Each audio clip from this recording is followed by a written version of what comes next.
There's some brand new research about the current state of founder mental health, this time from Sifted, a media platform that has tons of great coverage on Europe's startup ecosystem. An article of theirs that came out in March 2024 is titled 49% of founders say they're considering quitting their startup this year.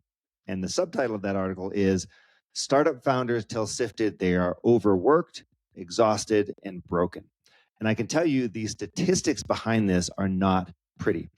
Today, we're joined by Amy Lewin, who is the editor at Sifted. She wrote that article and she shares more of her latest findings about the mental health challenges faced by founders, shining a light on the often hidden struggles behind startup success.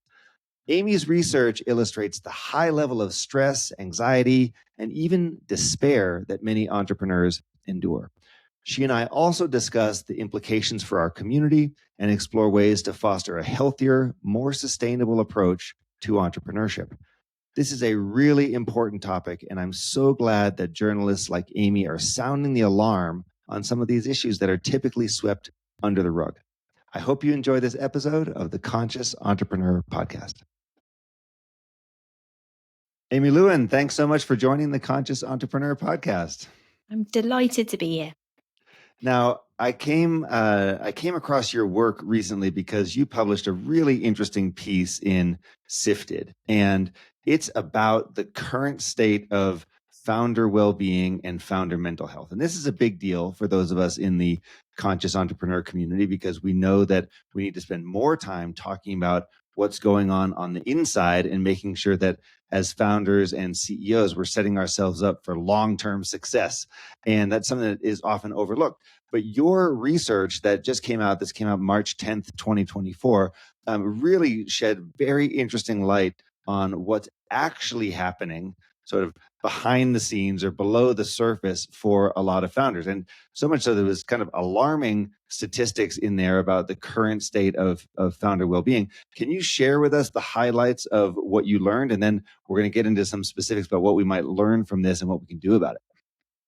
Yeah, so our readers at Sifted, lots of founders based all over Europe. We also have some readers in the US, but primarily startup founders in Europe. And I mean, I speak to a lot of VCs, I speak to a lot of founders, and we all know that the last, few years have been really tough. We obviously had the pandemic, then we had the crazy boom years, and now we're kind of back to perhaps worse than reality. Lots of founders have been asked by investors to increase their runway. Lots of them have had to lay off staff. Lots of them realize that the fundraising environment is not especially easy. So we surveyed our readers to ask them about their mental health. And when I got the results through, I honestly had kind of tears coming to my eyes because some of the comments that people were sharing were just really sad. So the headline results, we surveyed 156 founders. They were split pretty evenly between bootstrapped, pre-seed, seed, Series A, Series B, a few at the kind of later stages. Okay. And 49% told us that they were considering leaving their business this year. 85% said that they'd experienced high stress in the past year. 75% said they'd felt anxiety. And people said things like, I can't sustain this rhythm anymore. Solving problems seems the only purpose in my life. And while doing it, my mental and physical health is deteriorating. Another person told us that their personal life was suffering, that they weren't being paid enough or they weren't paying themselves enough to support their family. And then others kind of brought up how hard the fundraising environment was. But it was just a real sign of the personal toll, and not just even on the founders, on their family, on their friends, on their colleagues, and just, another reminder that building startups is really tough. It certainly is. And we don't always need this kind of reminder, but we get them. We prefer, obviously, when things are going well for people. But it's important to highlight these types of stories. I think, the people who are not in the game of entrepreneurship don't see what's going on, right? You just see what's in the newspaper. Oh, such and such, sold for so much money, or they raised a big round, or they built some fantastic product. You don't see what's actually going on for a lot of people. And your research is really helping to shed a light on that. What was the motivation, Amy, to go out and do this survey? Like, what piqued your interest in this area? Well, so at Sifted, we obviously cover the shiny stuff. We cover the big fundraisers, the high profile hires, the amazing launches. But we also like to speak to founders and people who work at startups a lot about what it really takes to build a company and an organization. And I was Sifted's first employee, so I'm not a founder, but I've been through the growing journey. And I know how hard it is to hire, how hard it is to fire, how hard it is to go from 10 people to 20 people to 50 people. I've seen, friends of mine as well, founders, what a kind of toll fundraising takes on people. And whenever we publish stories about that kind of personal side of company building at Sifted, we get the most amazing response. People love knowing, I guess, that they're not the only ones. And I think sometimes startup culture is so much that you've got to be optimistic. You've got to believe that your company can be the 1 in 100 that's going to really make it. You hear from so many people that your idea is never going to work, and you have to believe in it yourself, that I think sometimes when times are just really hard, it can be difficult for people to know who they can speak to about it. And we all know investors say, "Oh, you can talk to us about it." But it was quite interesting. We asked who founders talk to when they are under pressure, and investors were not high up on the list. It was not high on that list. No, it was family and it was friends. But obviously, not all people's families and friends are necessarily in startups, so there's only a certain amount of kind of understanding of this crazy world that they might have. Yeah, it really perpetuates this concept that it's lonely at the top, that it's tough to be an entrepreneur because you're not surrounded by peers who understand you and who have been through this journey themselves. And so what I see happen a lot is people won't open up. They won't talk. They won't share their challenges, because maybe their family doesn't fully understand it, or the classic response is, well, if it's so bad, just go get a job, type of thing that you might hear somewhere. And so that perpetuates the problem. So not only do we live in a stressful state or have anxiety and depression and all the many things that your article is laying out, but then we don't really have the avenues. And there are some people who are trying to change the conversation between investors and founders around, how can we make this a little bit more open, a little bit more supportive. There are people who are having that conversation, but it's not a big wave yet. Let me put it that way. Like it's a small number of investors who are really perceived as someone I trust, someone I can open up to on stuff like that. Did you have an occasion to talk to investors and get their point of view on this too? Not for this piece, but there's an investor called Cherry, so I'm getting the wrong VC, based in Berlin, and they have recently launched a kind of scheme. They call it Copilot, but it's a set amount of money for each of the companies that they invest in. They invest early stage for the founders to get a coach. And that's them saying, we believe that it's very important for founders to have people to speak to. And some of that was kind of for sort of very personal coaching. They said for other people, it might be more about leadership skills, or it might be about pitching, so it's not necessarily always to do with the kind of mental health side of things. There's another investor called Balderton. They used to be Benchmark in the US, and then they kind of, when Benchmark set up in Europe, they became Balderton. And they also have mental health sort of support for their founders. There are others as well. Those are just some names that spring to mind. And I think it's a good sign. I think it's important that some well-known investors are making these statements. But I don't know if that's always going to be quite the right solution. I think there's always going to be instances where a founder kind of doesn't want to rely on their investor, where they sort of say, you know what, like, I just want you to give me some money and introduce me to, some later stage VCs. And then I want you to kind of not tell me what time I should wake up or what I should have for breakfast and, how I should exercise more to help my mental health or whatever. So I think it really is very dependent on the person, isn't it? But I guess especially early stage VCs, they talk so much, don't they, about you're investing in a person, really, because a company is just only really an idea at that stage, and it might pivot. And if you're investing in that person, then you also want to invest in their well-being, because they're not going to be performing at their best if they are worried, anxious, not sleeping, worried they're going to get a divorce because they spend so much time at work and their partner is frankly completely fed up of hearing them talk about their startup woes. Yep. Yeah, so I'm sure it's a conversation we're going to hear more about from VCs. And there's still a stigma broadly in society. There's a stigma about being perceived as weak if you're talking about this kind of stuff.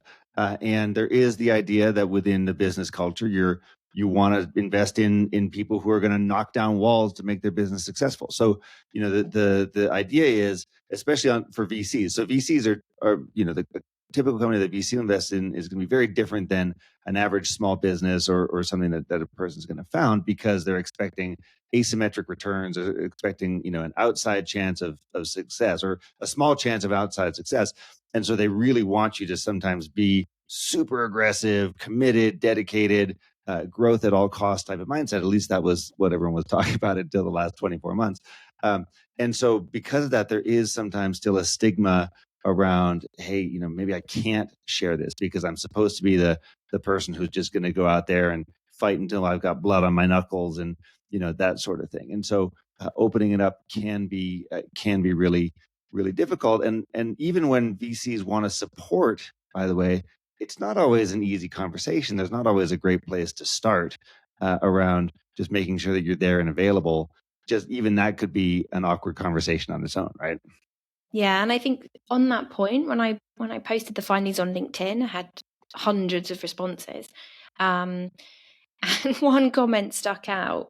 It was a guy, I can't remember his name, but he basically said, well, obviously all of the founders who took this survey are thinking about quitting, because any successful founder doesn't have time to do surveys like this. And I thought that epitomized this kind of, I'm sure there is some bias towards people who are finding it tough, are probably more likely to take a survey like this. Mm-hmm. But I think that idea that any successful founder could never possibly have had any, mental health challenges, never had some sleepless nights, never been anxious about something, it's just absolute nonsense. But it kind of summed up that attitude that is going to be out there from some corners, that if you are struggling in any way, then you are weak, and you're not in it for the long term, which I obviously don't believe, but is obviously what some people still think. Yeah, and that's kind of the whole point of what we're fighting against here is the hustle culture and the idea that you need to do this at the expense of yourself, that you have to grow your business and sacrifice yourself at the same time. Now, your work in Sifted is a snapshot in time, so it happened at a current stage, but it's not like this is the first time we've heard this. There was a whole series of articles published last year from Startup Snapshot, and that was talking about roughly the same thing around burnout and anxiety and so on. So their data said 37% of founders suffer from anxiety, 36% are experiencing burnout, 10% have panic attacks, 72% of founders broadly struggle with their own mental health. And so this also then kind of mirrors the work of someone like Michael Freeman, who wrote the sort of seminal paper in 2015 on founder mental health, Are Entrepreneurs Touched with Fire? And all this is telling the same story. And it's telling the story that people don't understand when they're starting a business, especially when they're trying to create a scalable business, a significant business, the toll that it's going to take on them, and the way that their body and nervous system and mind is designed, which is not to take all this stress all at once. And so I think it's interesting that we're seeing multiple data points come out about this right now, like you said, coming out of pandemic, and frankly, really big changes happening in the VC and startup environment right now. I'm curious how this might evolve, like if it's different than it's been in the past. But in terms of 2024, it does seem really spot on based on what I've seen from other people. Yeah, and we're also, speaking to investors, lawyers, bankers, founders, we're anticipating, at least in Europe, I'm sure it's the same in the US, like a lot of M&A. And a lot of that won't be the ideal outcome. That will be founders kind of saying, I've had enough, and this is the best I can do for this business without completely shutting it down. There's also obviously the teams to consider, and lots of founders will have that on their mind. What does it mean for their colleagues, these employees they've worked so hard to recruit and to train, and perhaps an M&A is best for them.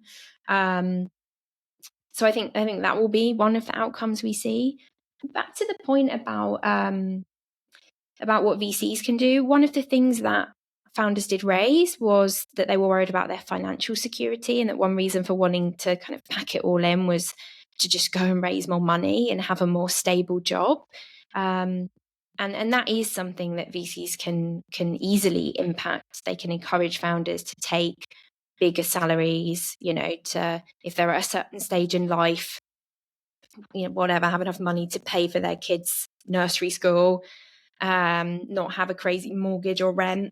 The point is that the VCs can show up and help to remove some of this, particularly by projecting and talking about how important it is to take care of yourself and to take care of your financial situation. We've all read the stories about, the people who started such and such business in the dorm room at college, and they only ate $1 ramen for 3 months, and then they all lived together in some other house, to keep the cost low and so on. Yes, these are great stories so they're the kind of myths, right, that we gravitate toward. Reality is that many people, when they're building a business, they could be in their later career, so meaning they're not just starting out, and therefore they have other responsibilities. And so the structure of a financing round, or the way that VCs talk about a company, needs to include, here's what you need to do to take care of yourself, to meet your obligations, to make sure that you at least have a baseline. Because if we're all in threat and fight or flight mode all the time, worrying about our personal security, how are we going to put any energy into the business? Are we really going to do the best thing that we can for the business? Yeah, 100%. I think lots more investors should think like that, and encourage founders to go on holiday. Encourage them to have a personal life. These things are important. We all need to recharge our batteries, and visionaries do too. Well, there's that famous saying that comes from the VC world of, I've never seen a company go bust because the founder took a week off, but I have seen plenty of companies go bust because the founder didn't.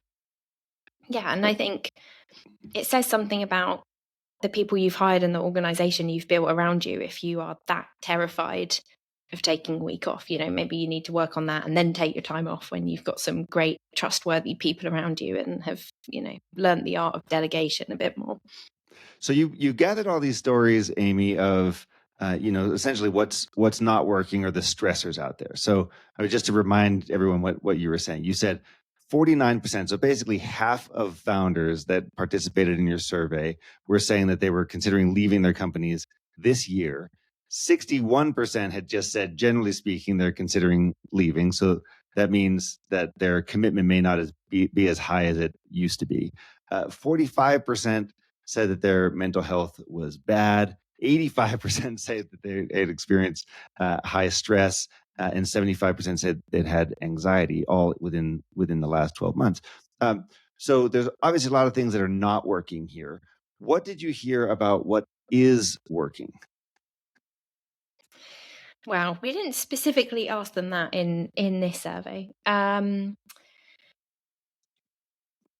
I guess from just conversations I have with people, having a support network is so important, whether that is your partner, your family, whether it's co-founders, other founders. So many people I speak to talk about the importance of a kind of peer network of other founders, or even if you're not a founder, if you're a kind of senior person at a startup and you're, the only person in product, or the only person in this, to have people who you can go to in other companies and say, like, hey, is this normal?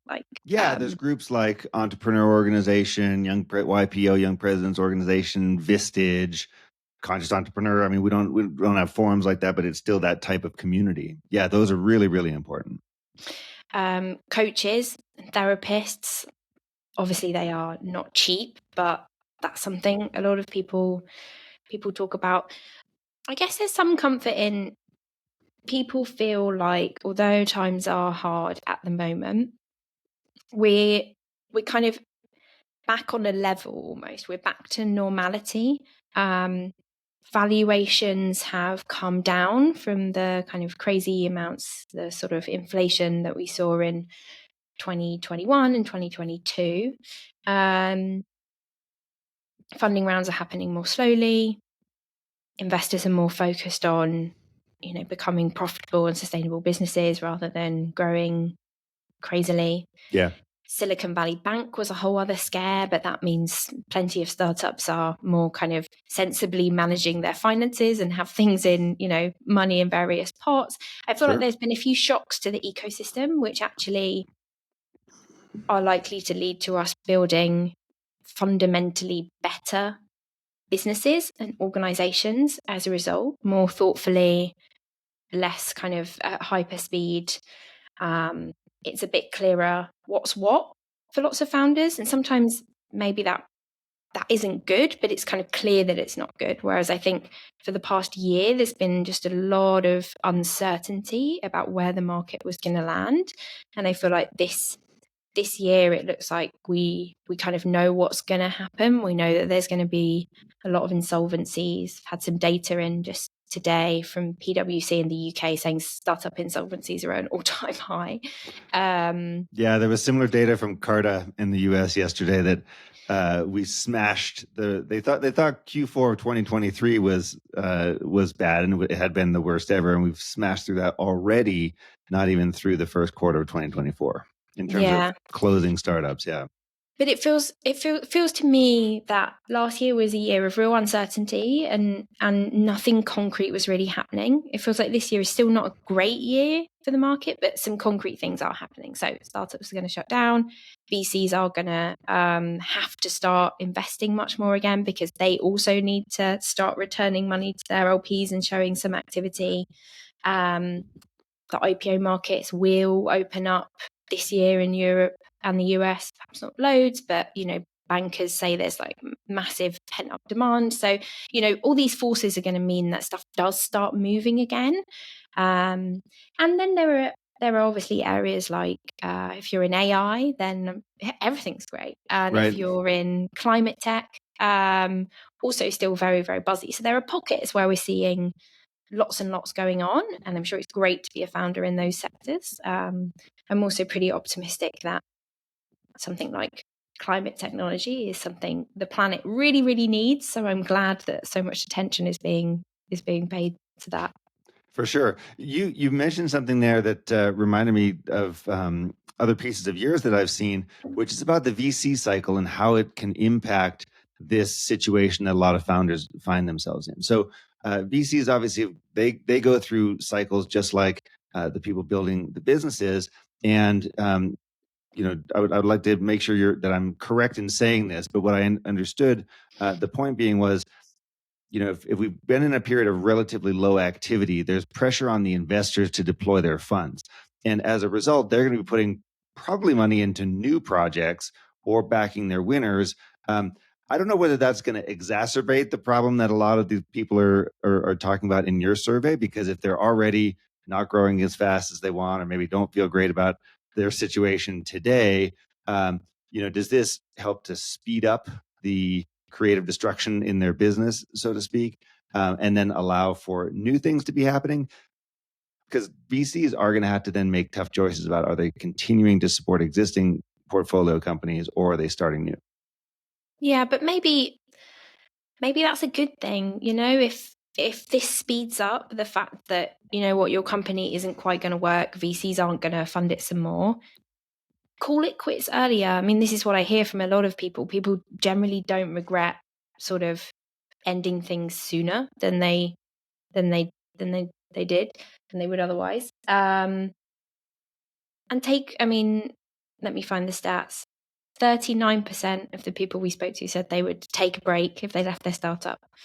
So take your break, recharge your batteries, come up with a new idea.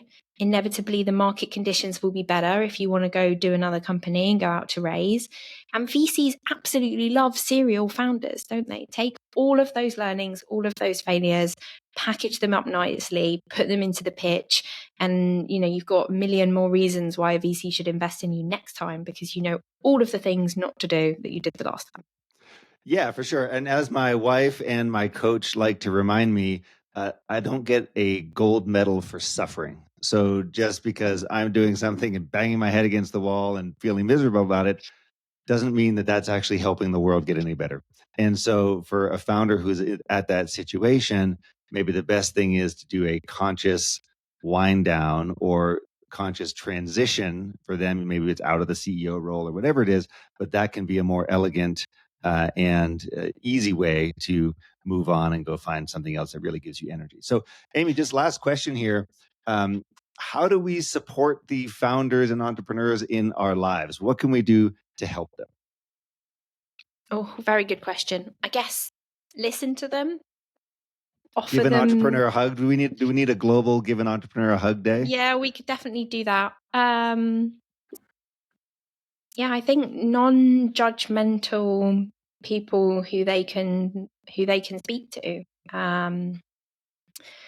What else? I think talk more about mental health, talk more about the personal pressures and strains we all have, whether that's, that your partner at home is just as fed up as you are about hearing about this, whether it's your parents are getting older and you need to care for them, whether it's you've got small kids and they wake you up in the middle of the night and you're exhausted, whether it's you've got really demanding and quite horrible investors and you wish you'd never taken money from them, whatever it is, you've got pain in the ass people you've hired and you need to somehow figure out how to edge them out. Whatever the stresses are, just that everyone has them. No founder is, some sort of god who never experiences any of these things, that every company goes through a million speed bumps, and yeah, that you've got to absolutely look after yourself because you are such a key component of that business and that team. And if you're not looking out for yourself, then you're not going to do a very good job of looking out for other people or the company's interests either. Correct. You can't pour from an empty cup, as they say. Well, Amy Lewin, thanks so much for shedding a light on this. It's a really important conversation. We don't have it often enough. And founders need to understand what they're getting into when they start a company, because often they also show up with too much optimism, rosy glasses, and don't fully prepare themselves for the long haul. I think with your work, we're now starting to have more color to this picture so that we can really help support founders for the long term. So thank you so much for everything you're doing to shed a light on this. And thanks for joining us on the Conscious Entrepreneur podcast. Amazing. Thank you so much for having me. And if you want to follow us, we're www.sifted.eu and we'll be doing more of these surveys. Send me ideas for the next ones we should do. Thank you for having me, Alex. Fantastic. Thank you.